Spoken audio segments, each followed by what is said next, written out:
हम अपने last lecture से कंटिन्यू करते हैं। हमने अपने लास्ट लेक्चर में डबल एंट्री बुक कीपिंग के बारे में डिस्कशन की थी, जिसमें हमने ये देखा था कि जो है डबल एंट्री बुक कीपिंग के कुछ प्रिंसिपल्स हैं, कुछ बेसिक प्रिंसिपल्स हैं। जो फर्स्ट प्रिंसिपल ये था कि business and owner are separate. इसका मतलब ये है कि जो हम जितनी भी ट्रांजैक्शंस हम रिकॉर्ड करते हैं वो सिर्फ और सिर्फ बिजनेस ट्रांजैक्शंस रिकॉर्ड करते हैं।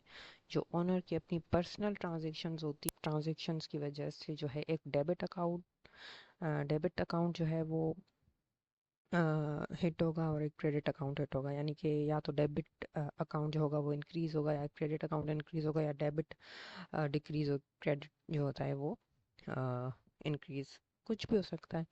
लेकिन हमेशा इक्वल और जो इफेक्ट होगा वो एक तो इक्वल होगा, यानी कि जो अमाउंट होगी दोनों में, डेबिट और क्रेडिट अकाउंट में सेम होगी। और दूसरा कि हमेशा दोनों अकाउंट जो हैं वो उन पे अफेक्ट होगा जब भी कोई ट्रांजैक्शन होगी। तो जैसे हमने अगर फर्नीचर परचेज़ किया तो उससे हुआ कि जो है वो एक फर्नीचर का जो अकाउंट है वो डेबिट हो गया, क्योंकि फर्नीचर का अकाउंट एक एसेट अकाउंट है। फर्नीचर हमारा एसेट है, तो हमारा एसेट, जब हम फर्नीचर हम परचेज़ करते हैं तो हमारा एसेट इंक्रीज़ होता है, और एसेट्स के इंक्रीज़ होने से जो है वो डेबिट होता है। यानी कि जब एसेट का अकाउंट जब इंक्रीज़ होता है तो वो डेबिट होता है। इसी तरह से जब हमने फर्नीचर परचेज़ किया तो हमने कैश पेमेंट की होगी। कैश अगेन हमारा एसेट है, और जब एसेट अकाउंट कम होता है, इस केस में कैश कम हो रहा है, ठीक है, तो जब एसेट अकाउंट कम होता है तो वो क्रेडिट हो जाता है। यहाँ पे एसेट अकाउंट जो है वो इंक्रीज़ हुआ था इसलिए डेबिट हुआ, यहाँ पे एसेट अकाउंट जो है कम हुआ है इस वजह से क्रेडिट हुआ है। थर्ड प्रिंसिपल क्या था कि what the business owns equal what it owes. इसका मतलब ये है कि बिजनेस में जितने भी एसेट्स हैं उनके पीछे जो है वो लाइबिलिटीज होगी होंगी या कैपिटल होगा। यानी कि अगर हम फॉर एग्जांपल बात करें कि फर्नीचर है कंपनी के पास, तो उसने वो फर्नीचर किस तरह से फाइनेंस किया गया होगा, या तो फिर कैपिटल से, यानी कि ओनर ने अपने पैसे इन्वेस्ट किए होंगे। अगर उसने अपने पैसे इन्वेस्ट नहीं किए तो उसने लोन लिया होगा, जिसको हम लायबिलिटी कहते हैं। यानी कि जितने भी एसेट्स होंगे उनके पीछे कैपिटल प्लस लायबिलिटीज़ होंगी। ठीक है, मतलब जितने भी कंपनी के अंदर एसेट्स हैं, अगर उनकी हम एक वैल्यू निकालें, उनकी हम टोटल वैल्यू निकालें, तो उनकी जो टोटल वैल्यू होगी वो इक्वल होगी कैपिटल प्लस लायबिलिटीज़ की टोटल वैल्यू से। ये तीन प्रिंसिपल्स थे। फिर हमने देखा कि टी अकाउंट क्या होता है। हर एक जो है वो क्या कह सकते हैं, हर एक एलिमेंट, यानी कि पे बिल्स हो गया, रिसीवेबल्स हो गया, कैश हो गया, नॉन करंट एसेट्स हो गए, रेंट हो गया, इलेक्ट्रिसिटी, जितने भी एक्सपेंसेस है वो हो गए, सबका अलग से टी अकाउंट बनता है, जिसको हम लेजर कहते हैं। ये जो टी अकाउंट की शेप में जो भी एक अकाउंट होता है उसको हम लेजर बोलते हैं। और उसमें दो साइड होती हैं, डेबिट और क्रेडिट। और जिसमें हमने ये देखा था कि अगर कोई एसेट अकाउंट होगा ये, तो वो डेबिट इंक्रीज होने पे डेबिट डेबिट होगा। अगर ये एक्सपेंस अकाउंट होगा कोई, तो फिर ये जो है इंक्रीज होने पे ये डेबिट होगा। अगर ये कोई लायबिलिटी का अकाउंट होगा तो ये डिक्रीज होने पे डेबिट होगा। इसी तरह से अगर ये कोई एसेट का अकाउंट होगा तो ये डिक्रीज होने पे क्रेडिट हो जाएगा। अगर ये कोई एक्सपेंस का अकाउंट होगा तो ये डिक्रीज होने पे क्रेडिट हो जाएगा। और अगर ये कोई लायबिलिटी का अकाउंट होगा तो ये इंक्रीज होने पे क्रेडिट हो जाएगा। लायबिलिटी जब इंक्रीज होती है तो क्रेडिट होती है, एसेट्स जब इंक्रीज होते हैं तो डेबिट होते हैं, एक्सपेंस जब भी इंक्रीज होता है वो डेबिट होता है। ये तीन प्रिंसिपल्स याद हो जाएंगे तो सब आसान लगेगा। जब भी एसेट्स इंक्रीज होंगे तो वो डेबिट हो जाएंगे। तो इसका ऑपोजिट क्या है, जब डेबिट डिक्रीज होंगे तो क्रेडिट हो जाएंगे। जब एक्सपेंसेस के अकाउंट्स जो हैं वो इंक्रीज होंगे तो वो डेबिट होंगे। इसका मतलब ये है कि जब एक्सपेंसेस के अकाउंट जो है सॉरी जब एक्सपेंसेस के अकाउंट जब इंक्रीज होते हैं तो वो डेबिट होते हैं। तो इसी तरह से जब एक्सपेंसेस के अकाउंट जो हैं वो डिक्रीज होंगे तो वो क्रेडिट हो जाएंगे। और लायबिलिटी के अकाउंट जो है वो जब इंक्रीज होता है, लायबिलिटी जब इंक्रीज होती है तो वो क्रेडिट हो जाती है। इसका मतलब ये है कि जब भी लायबिलिटी डिक्रीज होगी तो वो डेबिट हो जाएगी। इसी तरह से कैपिटल, अगर कैपिटल जो है कैपिटल का जो ट्रीटमेंट है वो सेम है जैसे लायबिलिटी का ट्रीटमेंट है। जब भी कैपिटल इंक्रीज होता है तो वो क्रेडिट हो जाता है, ठीक है, और जब कैपिटल जो है वो डिक्रीज होता है तो वो डेबिट हो जाता है। एसेट्स, एक्सपेंसेस, इन दोनों का ट्रीटमेंट सेम है। एक्सपेंसेस और एसेट्स ये दोनों जब भी इंक्रीज होते हैं तो वो डेबिट होते हैं, और जब डिक्रीज होंगे तो क्रेडिट हो जाएंगे। इसी तरह से लायबिलिटी और कैपिटल ये दोनों चीज़ें जब इंक्रीज होंगी तो क्रेडिट हो जाएंगी, और जब डिक्रीज होंगी तो डेबिट हो जाएंगी। इसी तरह से इनकम, हमारी जो इनकम है, इनकम का ट्रीटमेंट भी लायबिलिटी और कैपिटल की तरह है। इनकम, लायबिलिटी एंड कैपिटल ये तीनों चीज़ें जब भी इंक्रीज होंगी तो ये क्रेडिट हो जाएंगी, जब ये तीनों चीज़ें जो है डिक्रीज होंगी वो डेबिट हो जाएंगी।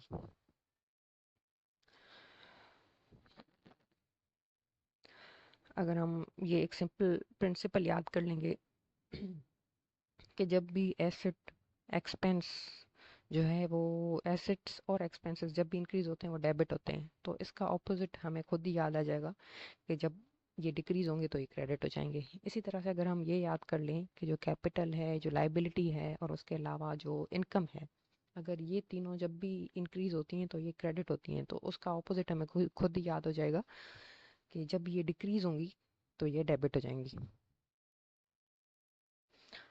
हमने यहाँ तक बात की थी। अब हम बात करेंगे कि जो है वो here are some simple common transactions। अब हम डबल एंट्री बुक कीपिंग का टॉपिक पढ़ रहे हैं, तो हमें कुछ एक सिंपल एग्जांपल्स के थ्रू इसको हम समझेंगे। यहाँ पे क्या लिखा हुआ है कि remember every transaction has two effects, one debit and one credit.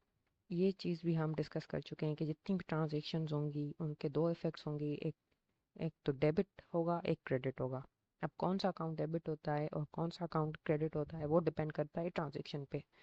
Her transaction का डिफरेंट इफेक्ट होता है। अगर हम फर्नीचर परचेज करते हैं तो उसमें दो दो अकाउंट्स डेबिट और क्रेडिट हो रहे हैं, एक फर्नीचर का अकाउंट है और एक कैश का अकाउंट है, और दोनों एसेट्स अकाउंट हैं, लेकिन एक डेबिट हो रहा है, एक क्रेडिट हो रहा है।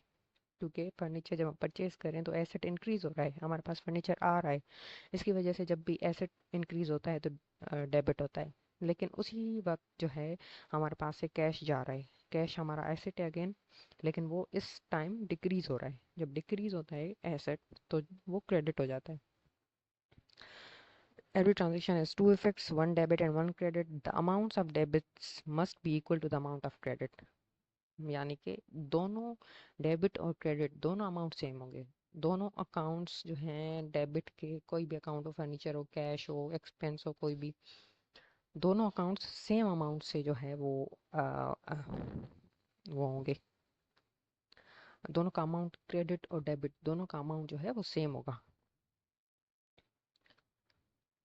अब हम कुछ एग्जांपल्स के थ्रू उसको समझते हैं। यहाँ पे है purchase of office stationery for cash. अब बिजनेस जो है वो ऑफिस स्टेशनरी परचेज कर रहा है कैश पे, ठीक है। अब जब ऑफिस स्टेशनरी परचेज करेगा तो ये क्या है, हमारे पास एक्सपेंस है हमारा। हम ऑफिस स्टेशनरी जो होती है वो एक एक्सपेंस होता है, ठीक है। तो जब भी एक्सपेंस इंक्रीज होता है तो वो डेबिट हो जाता है। यहाँ पे सेम चीज़ हो रही है ऑफिस स्टेशनरी। ये यहाँ पे इसकी थोड़ी सी डिस्क्रिप्शन लिखी हुई है कि जब ऑफिस स्टेशनरी परचेज करेंगे तो वो हो जाएगा इंक्रीज इन एक्सपेंस, और एक्सपेंस जब भी इंक्रीज होता है तो वो डेबिट होता है। तो हमने कैश पे किया, ऑफिस स्टेशनरी परचेज करने के लिए हमने कैश पे किया। कैश हमारा एसेट है, और इस टाइम पे कैश जो है हमारा एसेट जो है वो डिक्रीज हो रहा है, यहाँ पे लिखा हुआ है डिक्रीज इन एसेट, ठीक है। तो जब एसेट्स जब डिक्रीज होते हैं तो वो क्रेडिट हो जाते हैं। रूल याद रहना चाहिए, जब भी एक्सपेंस और जब भी एसेट इंक्रीज होंगे तो वो डेबिट होंगे, और इसका ऑपोजिट ये है कि जब भी वो डिक्रीज होंगे, जैसे इस केस में जो है वो कैश जो है वो डिक्रीज हो रहा है तो क्रेडिट हो रहा है। यहाँ पे ये ऑफिस स्टेशनरी हमारा एक्सपेंस था, एक्सपेंस और एसेट्स जब भी इंक्रीज होते हैं तो वो डेबिट होते हैं।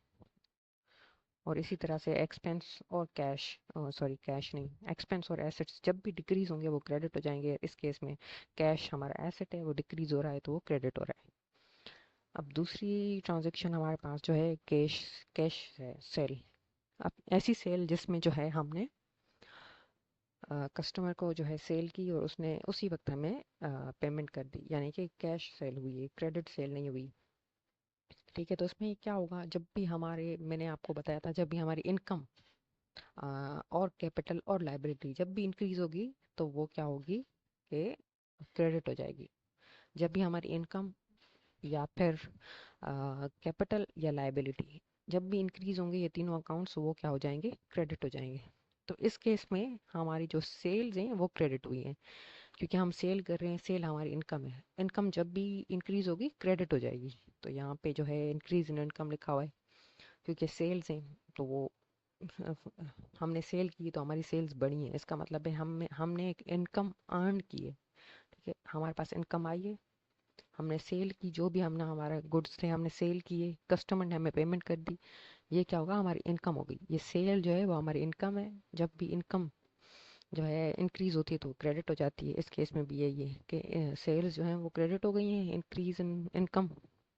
और उसके अलावा जो है यहाँ पे हमें कैश भी मिला है, और कैश जो है वो डेबिट है, सॉरी एसेट है।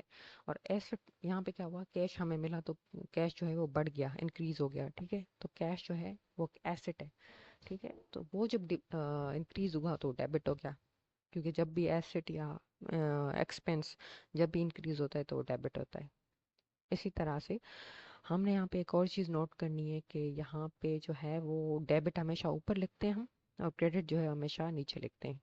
डेबिट के नीचे क्रेडिट लिखेंगे हम, कभी भी क्रेडिट को ऊपर और डेबिट को नीचे नहीं लिखेंगे, ये एक रूल है।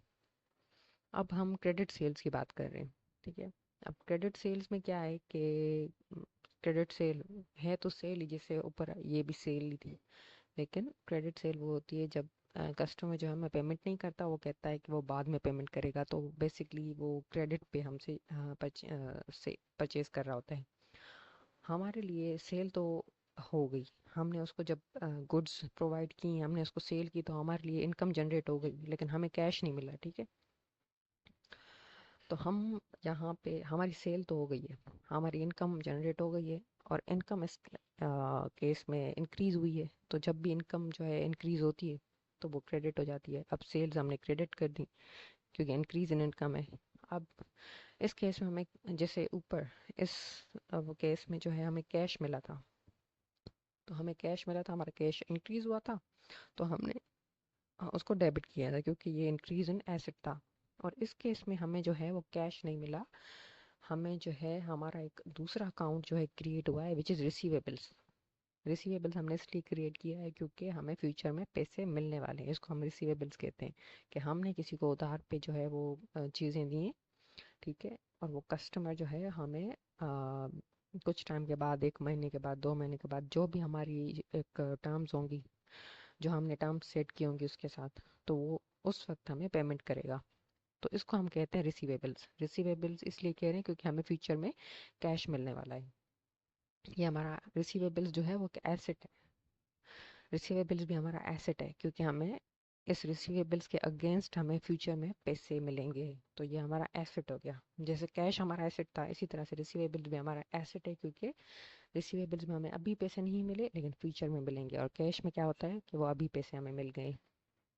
अब रिसीवेबल्स हमारा क्योंकि एसेट अकाउंट है, तो वो भी इंक्रीज हुआ है क्योंकि हमने सेल की है, तो वो कस्टमर जो हमें जब भी पेमेंट करेगा। लेकिन रिसीवेबल हमारा क्रिएट हो गया, यानी कि रिसीवेबल इंक्रीज हो गया। रिसीवेबल एसेट अकाउंट है, एसेट अकाउंट जब भी इंक्रीज होता है तो वो डेबिट हो जाता है। उसके बाद है payment by customer of an owing amount. इसका मतलब ये है कि जैसे हमने जब ये कस्टमर को क्रेडिट सेल की थी, तो उसने हमें पेमेंट पैसे नहीं दिए थे, उसने कहा था मैं पेमेंट जो है वो बाद में करूँगा, इसलिए हमने रिसीवेबल्स जो है वो डेबिट किया था। रिसीवेबल्स जो है इंक्रीज हुआ था हमारा, इस वजह से रिसीवेबल्स क्योंकि एसेट है तो वो जो है हमने डेबिट कर लिया था। अब उसी कस्टमर ने फॉर एग्जांपल हमें पेमेंट की है, ठीक है, उसी कस्टमर ने हमें पैसे दिए 2 महीने बाद, 3 महीने बाद, जब भी, लेकिन उसने हमें जब पेमेंट की तो हम क्या एंट्री रिकॉर्ड करेंगे, हमारी डबल एंट्री क्या होगी कि अब हमारे पास इस सिचुएशन में उसने हमें पैसे दिए हैं, हमारे पास कैश जो है वो इंक्रीज हुआ है, कैश हमारा एसेट है जो इंक्रीज हुआ है, तो ये डेबिट हो गया, इंक्रीज इन एसेट। लेकिन अब हमारा जो रिसीवेबल्स था वो डिक्रीज हो गया। वो डिक्रीज क्यों हुआ, क्योंकि उसने पेमेंट कर दिए, अब वो फ्यूचर में पेमेंट नहीं करेगा क्योंकि उसने पेमेंट अब कर दिया आकर। ठीक है, तो ये जो रिसीवेबल हमने बनाया था ऊपर, इसके अगेंस्ट जो रिसीवेबल बनाया था, ये रिसीवेबल्स ख़त्म करना पड़ेगा। अब रिसीवेबल्स को ख़त्म करने का क्या जो है वो तरीका है? रिसीवेबल्स क्या है? एसेट है। एसेट को अगर हम ख़त्म करेंगे तो किस तरह ख़त्म करेंगे? एसेट जब इंक्रीज होता है तो क्या होता है? डेबिट होता है। जब एसेट डिक्रीज होगा तो क्रेडिट हो जाएगा। तो हम क्या करेंगे? रिसीवेबल्स को क्रेडिट करेंगे ताकि वो ख़त्म हो जाए। हमने इसको बनाया किस तरह से था? रिसीवेबल्स को हमने डेबिट किया था, क्योंकि एसेट था, इंक्रीज हो रहा था, तो हमने क्या किया? डेबिट कर दिया। अब हम इसको अगर जो है वो ख़त्म करना चाह रहे हैं तो हम क्या करेंगे? जो है एसेट को ख़त्म करने का तरीका होता है उसको क्रेडिट कर दो। एसेट जब इंक्रीज होने पे डेबिट हो रहा होता है तो वो डिक्रीज होने पे क्या होगा? क्रेडिट होगा। अब हमें रिसीवेबल्स डिक्रीज करने हैं। डिक्रीज करने का तरीका ये है कि उसको क्रेडिट कर दो, वो डिक्रीज हो जाएगा। तो इस केस में भी हमने वही किया है। रिसीवेबल्स एक एसेट था, वो डिक्रीज हुआ तो हमने क्रेडिट किया उसको। यहाँ पे है purchase on credit of goods for resale. अब जिस तरह से जो है ऊपर जो है क्रेडिट पे हम सेल कर रहे थे, इसी तरह से हम परचेज करेंगे क्रेडिट पे। यानी कि हम सप्लायर के पास जाएंगे, उसको बोलेंगे हमें कुछ गुड्स की ज़रूरत है या कुछ मटेरियल्स की ज़रूरत है, लेकिन हम पेमेंट जो है वो कुछ टाइम के बाद करेंगे, हम अभी पेमेंट नहीं करेंगे। इसको हम बोलते हैं क्रेडिट परचेज। ठीक है। अब परचेजेस क्योंकि एक एक्सपेंस है। ठीक है, हम जब परचेज करते हैं तो वो ये हमारा एक्सपेंस है। इनकम, सॉरी, एक्सपेंस और एसेट दोनों अकाउंट्स जब भी इंक्रीज होते हैं तो वो डेबिट हो जाते हैं। यहाँ पे परचेज इंक्रीज हो रही हैं तो ये डेबिट हो गई। ठीक है। अब increase in an expense, purchases is the name given to purchases for resale. ठीक है। अब परचेजेस जो होती हैं वो हमारे पास, हम परचेजेस हम तब बोलते हैं जब हम कोई ऐसी चीज़ परचेज कर रहे होते हैं जो हम रीसेल करने वाले हैं। यानी कि अगर मेरा जो है वो कपड़ों का बिजनेस है तो मैं कपड़े परचेज कर रही हूँ, लेकिन वो कपड़े जो है वो मैं रीसेल करूँगी, यानी कि बेचूंगी आगे। इसको हम बोलते हैं परचेजेस। ये एक्सपेंस ही है, परचेजेस भी एक्सपेंस होते हैं, लेकिन इसको हम अलग से एक नाम देते हैं परचेजेस का। परचेजेस का नाम हम सिर्फ उन चीज़ों को देते हैं जो कि हम ऐसी चीज़ परचेज कर रहे हैं जो हमें आगे रीसेल करने वाले हैं, यानी कि जो हमारी मेन बिजनेस एक्टिविटी है।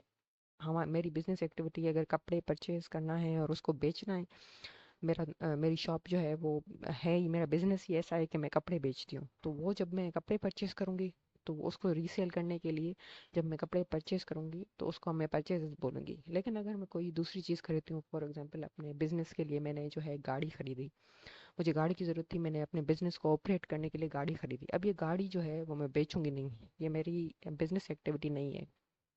गाड़ियाँ बेचना मेरी बिजनेस एक्टिविटी नहीं है, उसको हम बोलते हैं एक्सपेंस। लेकिन अगर मैं कपड़े परचेज करूँगी तो उसको मैं बोलूँगी परचेजेस। सिर्फ ये एक जो है फ़र्क है एक्सपेंस और परचेज में। यहाँ पे भी ये वही कह रहा है कि इंक्रीज इन एन एक्सपेंस, ये परचेजेस भी एक्सपेंस ही है, लेकिन हम सिर्फ उसको एक अलग से एक नाम दे रहे हैं परचेजेस का। परचेजेस जो है इंक्रीज इन एक्सपेंस है। Purchases is the name given to purchase for resale. वही बात कर रहा है कि जो परचेजेस हैं वो सिर्फ उन चीज़ों को नाम दिया जाता है परचेजेस का जो कि हम फॉर रीसेल पर्पस के लिए परचेज कर रहे होते हैं। अब यहाँ पे परचेजेस एक्सपेंस हैं, जाहिर सी बात है, तो वो जब भी एक्सपेंस और जब भी एसेट इंक्रीज होता है तो वो डेबिट होता है। यहाँ पे परचेजेस एक्सपेंस है, वो जब इंक्रीज हो रही है, हम परचेज कर रहे हैं तो एक्सपेंस हमारा बढ़ रहा है, इंक्रीज हो रहा है, तो वो क्या हो गया? डेबिट हो गया। अभी सेम टाइम क्योंकि हमने पेमेंट नहीं की, हमने अगर हम पेमेंट कर देते तो क्रेडिट हो जाता कैश। ठीक है, लेकिन अभी हम पेमेंट नहीं कर रहे, हम क्या कर रहे हैं? हम उधार पे ले रहे हैं चीज़ें, तो हम बाद में पेमेंट करेंगे, तो ये हमारी एक लाइबिलिटी क्रिएट हो गई। ठीक है, हमारे ऊपर एक कर्जा है, लोन है, उसको हम बोलते हैं लाइबिलिटी। ठीक है। लेकिन हम जो है जब हम परचेज करते हैं, परचेज का मतलब ये है कि जो हम कोई ऐसी चीज़ परचेज करते हैं जो हम रीसेल करेंगे, तो जब हम उसको करते हैं और हम पेमेंट नहीं करते, ठीक है, तो वो एक लाइबिलिटी जो बनी है उसको हम पेबल बोलते हैं।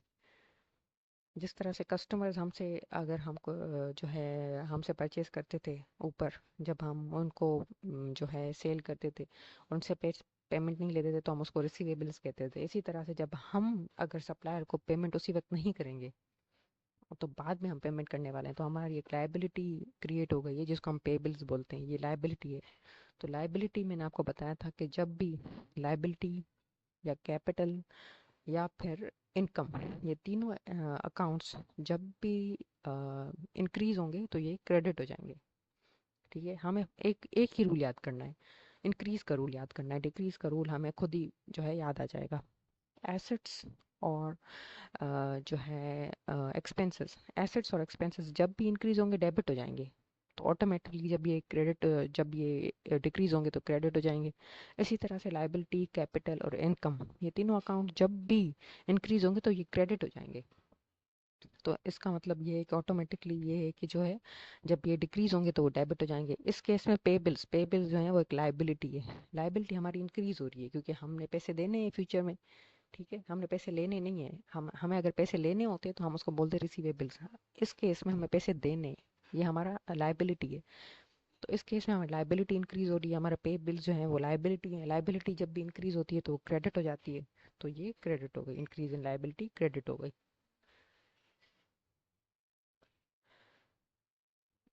If every transaction has been recorded correctly using the double entry system, then the total debits is equal to total credits. अगर हमें चेक करना हो कि हमने सारी ट्रांजेक्शन सही से रिकॉर्ड किए हैं, तो हमें क्या करना पड़ेगा, हमें देखना पड़ेगा कि टोटल डेबिट्स जो हैं वो इक्वल है टोटल क्रेडिट के। अगर टोटल डेबिट और टोटल क्रेडिट इक्वल नहीं है तो इसका मतलब ये है कि हमने कोई ट्रांजेक्शन गलत रिकॉर्ड की है, हमसे कोई मिस्टेक हुई है, या फिर हमने जो है कोई गलती से या जो भी है हमने गलत ट्रांजेक्शन रिकॉर्ड की है। अब इसको हम किस तरह से वेरीफाई करते हैं कि जो टोटल डेबिट्स हैं और टोटल क्रेडिट इक्वल हैं, ये किस तरह से हम करते हैं? वो इस तरह से करते हैं कि बिजनेस जो है एक ट्रायल बैलेंस बनाता है। To make sure the accounts are correct, a business prepares a trial balance. अब ट्रायल बैलेंस क्या होता है? A trial balance is a list of all the ledger accounts arranged in two columns। यानी कि हमारा जो ये एक मैंने जो है एक सैम्पल ट्रायल बैलेंस का दिखाया है यहाँ पे। यहाँ पे ये जो अकाउंट्स दिए हुए हैं ये लेजर अकाउंट्स हैं, जो हम ऊपर टी अकाउंट्स पढ़ के आए थे। मैंने कहा था कि हर एक एलिमेंट का, यानी कि हर एक एलिमेंट का जो है अकाउंट जो है अलग होता है। यानी कि कैश हो गया तो उसका अलग से लेजर होगा, अकाउंट्स रिसीवेबल का, सप्लाईज का, कंप्यूटर इक्विपमेंट एक एसेट है उसका अलग, अकाउंट्स पेबल का, लोन का। ये सारे जितने भी हमारे पास अकाउंट्स होंगे, टी अकाउंट्स होंगे, यानी कि जो लेजर अकाउंट्स होंगे, हम उसको टी अकाउंट भी बोल दें या लेजर अकाउंट बोल दें, दोनों सेम चीज़ें। इन सब का अलग अलग अकाउंट होगा। हम क्या करेंगे, ट्रायल बैलेंस बनाते वक्त हम सब सारे जो अकाउंट्स है वो लिस्ट डाउन करते हैं, और उनका जो है टोटल जो है वो देखते हैं टोटल बैलेंस, और ये भी देखते हैं कि वो बैलेंस जो है वो डेबिट है या क्रेडिट है। अब कैश का अकाउंट है, ठीक है। अब कैश का अकाउंट है और हमने देखा कि कैश के लेजर में जो है ये 1,89,000 का जो है अमाउंट है, यानी कि इतना बैलेंस है उसमें, और डेबिट बैलेंस है। ठीक है, तो क्या होगा, हमने वो लिख दिया यहाँ पे। और भी जितने भी अकाउंट्स हैं हमने सब के लिस्ट डाउन कर दिए। किसी का क्रेडिट बैलेंस था, किसी का डेबिट बैलेंस था, जो भी टोटल उनका बैलेंस था हमने सारा लिखा। फिर हमने क्या किया, इन दोनों को टोटल किया। हम दोनों को टोटल करके देखेंगे कि डेबिट और क्रेडिट इक्वल है या नहीं। इस केस में देखें, डेबिट और क्रेडिट दोनों इक्वल अमाउंट आ रहे हैं। इसका मतलब ये है कि हमने सारी ट्रांजेक्शन सही से रिकॉर्ड की हैं। अगर हमने ट्रांजेक्शन सही से रिकॉर्ड ना की होती तो डेबिट अलग होता, क्रेडिट अलग होता, और इसका मतलब ये था कि हमने कोई मिस्टेक की है। यहाँ पे वो सारा प्रोसेस लिखा हुआ है कि किस तरह से ट्रायल बैलेंस बनता है। दो कॉलम्स बनते हैं, डेबिट का, क्रेडिट का, जैसे इस तरह बने हुए हैं, डेबिट और क्रेडिट का कॉलम बने हुए हैं। The total of both the columns are then added. दोनों के जो टोटल्स हैं वो सारे, यानी कि जितने भी अमाउंट्स हैं वो ऐड किए जाते हैं, उनको टोटल किया जाता है। If the accounting records are correct, the total amount of debit will equal the total amount of credit. इसका मतलब ये है कि अगर हमने ट्रांजेक्शन सही से रिकॉर्ड की हैं, हमारे रिकॉर्ड्स जो हैं वो सारे करेक्ट हैं, एक्यूरेट हैं, तो इसका मतलब ये है कि दोनों हमारे पास डेबिट और क्रेडिट कॉलम दोनों जो हैं वो इक्वल होंगे। A trial balance helps the business check that the double entry system has been applied correctly before preparing the financial statements. अब ये ट्रायल बैलेंस बिजनेस को हेल्प करता है ये चेक करने में कि जो डबल एंट्री सिस्टम है वो सही से अप्लाई हुआ है या नहीं। यानी कि ट्रांजेक्शन्स की जो ऊपर जो हम पढ़ के आए थे, ये जो जितने भी हमारे पास एग्जाम्पल्स थे डबल एंट्री के, जब भी ट्रांजेक्शन होती है तो हम डबल एंट्री रिकॉर्ड करते हैं हम। तो ये डबल एंट्री सही से रिकॉर्ड की गई हैं या नहीं, क्योंकि अगर ये सही से रिकॉर्ड नहीं की गई तो हमारी जो फाइनेंशियल स्टेटमेंट्स हमने बनानी है, जो बैलेंस शीट बनानी है, जो इनकम स्टेटमेंट बनानी है, वो सही से नहीं बनेगी, वो एक्यूरेट नहीं होगी, वो गलत हो जाएगी। इस वजह से बिजनेस जो है वो ट्रायल बैलेंस पहले, फाइनेंशियल स्टेटमेंट्स बनाने से पहले जो है वो ट्रायल बैलेंस बनाता है, ताकि वो देखे कि उसने जितनी भी ट्रांजेक्शन्स रिकॉर्ड की हैं क्या वो सही हैं या नहीं है। अगर वो ट्रांजेक्शन सही से रिकॉर्ड की गई हैं तो डेबिट और क्रेडिट एक इक्वल हो जाएगा। उसके बाद जो है बिजनेस जो है वो फाइनेंशियल स्टेटमेंट्स बना सकता है।